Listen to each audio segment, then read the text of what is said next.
அல் Muslim மன் சலிம் அல் முஸ்லிமூன bill லிசானிஹி வயதிஹி. ஒரு முஸ்லிம் என்பவன் தன்னுடைய நாவாலோ கரத்தாலோ அடுத்தவனுக்கு துன்பம் தராதவன், அவன்தான் முஸ்லிம் என்று. இஸ்லாம் என்றால் என்ன, ஒரு முஸ்லீமினுடைய அடிப்படை கொள்கை என்ன என்பதை நபிகள் நாயகம் இந்த சிறு வரியின் மூலமாக நமக்கு சொல்லிக் கொடுக்கின்றார்கள். இஸ்லாமியன் என்றால் தன்னுடைய நாவாலோ கரத்தாலோ அடுத்தவனுக்கு துன்பம் தராதவன், அவன்தான் இஸ்லாமியன். சண்டை சச்சரவுகளை விரும்பாதவன், அவன்தான் இஸ்லாமியன். பிறருக்கு நலவை மட்டும் நாடக்கூடியவன், அவன்தான் இஸ்லாமியன். பிறருக்கு துன்பம் விளைவிக்கக்கூடிய சிந்தனையில் உள்ளவனோ அந்த செயலில் உள்ளவனோ இஸ்லாமியன் அல்ல என்று ஏராளமான நபிமொழிகள் இஸ்லாமிய மக்களுக்கு எடுத்துக்காட்டாக சொல்லிக் கொடுக்கின்றது.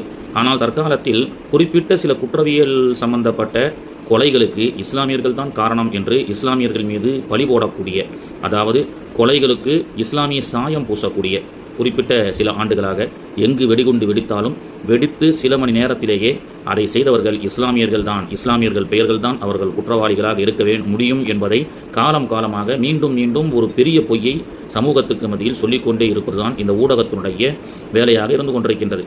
இஸ்லாமியனாக இருக்கட்டும் யாராக இருக்கட்டும், எந்த ஒரு பயங்கரவாத செயலை செய்தாலும் அவன் மதம் சார்ந்த சாயம் பூசாமல் அந்த குறிப்பிட்ட அந்த குற்றவாளியை கண்டுபிடிச்சு அவனுக்கு சரியான தண்டனையை, கடுமையான தண்டனையை கொடுக்கும்படி இஸ்லாம் தான் நமக்கு சொல்லிக் கொடுக்கிறது. புல்வாமா தாக்குதலாக இருக்கட்டும், எத்தனை தாக்குதல், வெடிகுண்டு தாக்குதலில் பொதுமக்களை வெடிகுண்டு வைத்து கொலை செய்யப்படக்கூடியவர்கள் யார் என்று இதுவரை கண்டுபிடிக்கப்பட்ட அவர்களுக்கு தகுந்த தண்டனையை இந்த இந்திய தேசம் வழங்கி இருக்கிறதா என்று சொன்னால் அது கேள்விக்குறியாகத்தான் இருக்கிறது. அப்போலாம் யார் அப்போ தண்டனை இதை செய்கிறது யார்?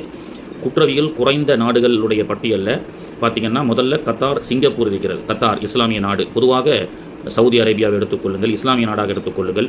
ஷரியத் சட்டப்படி குற்றவியல் சம்பந்தப்பட்ட குற்றங்களுக்கு கடுமையான தண்டனை எந்த நாடுகளில் கொடுக்கப்படுகிறதோ அங்கெல்லாம் கொலைகளும் கற்பழிப்புகளும் மிக குறைவாகவே காணப்படுகிறது.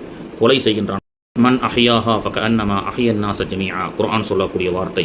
ஒருவரை உலகத்தில் வாழ வைத்தால் முழு உலக மக்களையும் வாழ வைத்ததற்கு சமம். ஒருவரை அநியாயமாக கொலை செய்தால் முழு உலகத்தில் இருக்கக்கூடிய அப்பாவி மக்களை கொலை செய்ததற்கு சமம் என்று குர்ஆன் எங்களுக்கு கற்றுக் கொடுக்கின்றது. எனவே இது போன்ற குற்றவியல் செயல்களுக்கு கடுமையான தண்டனை எந்த மதத்தை சார்ந்தவர்களாக இருந்தாலும் பப்ளிக்கில் வச்சு உடனே அதை சாட்சியோடு நிரூபித்து நீங்கள் கொடுத்து பாருங்கள். இந்த இந்திய தேசத்தில் குற்றவியல் வழக்குகள் குறைவாக இருக்கும். எனவே தயவுசெய்து இஸ்லாமியர்கள் மீது பழி போட்டு உங்களுடைய 25-30 ஆண்டுகளாக உலக மீடியாக்களும் இந்த லோக்கலில் இருக்கக்கூடிய மீடியாக்கள் எல்லாம் முஸ்லீம்கள் தான் என்று சொல்வதை நிறுத்திவிட்டு உங்களுடைய அந்த நடக்கக்கூடிய இந்த குற்றவியல் செயல்கள் யார் காரணம் என்று ஜாதி மத பேதமின்றி எவ்வளவு பெரிய ஆளாக இருந்தாலும் அவனுக்கு சரியான தண்டனையை கொடுக்குமாறு பணிவன்போடு இந்த அரசாங்கத்தையும் இந்த இந்திய தேசத்தினுடைய சட்டத்தையும் நான் கேட்டுக்கொள்கிறேன்.